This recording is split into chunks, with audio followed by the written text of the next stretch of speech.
총선 빅데이터 톡톡 시간입니다. 46대 22, 오늘 발표된 여론조사 결과 대전과 세종, 충청 지역의 민심입니다. 국민의힘이 민주당 지지율을 2배 차이로 앞서고 있는데요.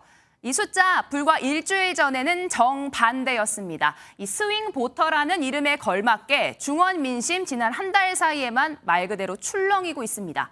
이 때문에 일찌감치 양당 대표, 민심 바로미터인 이 지역 집중 공략에 나섰습니다. 한동훈 위원장은 어릴 적 충청인으로 살았다. 이재명 대표는 처가가 충주라는 점을 강조하고 있죠.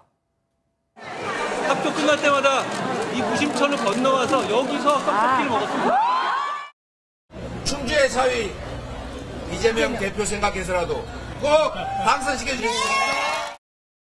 이 중원 지역 총 28석이 걸려 있습니다. 지난 총선에서 민주당에 20석을 몰아줬었는데 현재까지 여당과 야당 모두 서로 과반 승리를 노리고 있습니다.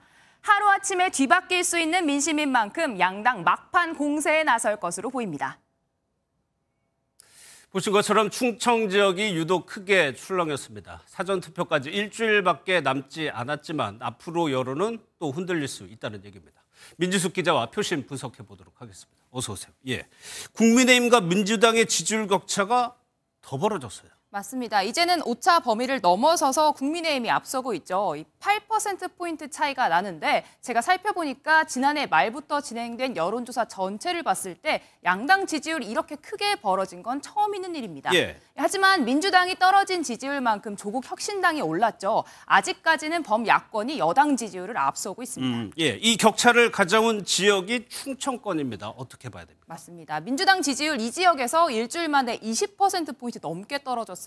무슨 일이 있었나 봤더니 지난 23일에 민주당 갭투기 의혹이 불거진 세종갑 이영선 후보의 공천을 취소하고 제명 조치하는 일이 있었죠. 지난 일주일 동안 이 세종갑과 관련된 빅데이터를 살펴봤더니요. 공천 취소, 검증 과정, 갭투기 같은 부정 단어들이 줄을 이루면서 이 후보자 검증이 부족했던 민주당의 민심이 돌아선 것으로 보입니다. 예, 그런데 반대로 민주당 지지율이 또 눈에 띄게 오른 지역도 있어요. 네, 여당 텃밭인 이 PK 지역 민심이 심상치 않습니다. 일주일 사이에 국민의힘 지지율 6%포인트 떨어지고 민주당은 6%포인트 올랐는데요. 이런 추세 지금 2주 가까이 이어지고 있는 데다가 이번 주 여론이 이 지역에선 정부 견제론이 지원론을 더 앞서면서 전통 보수 민심의 경고등이 켜졌습니다.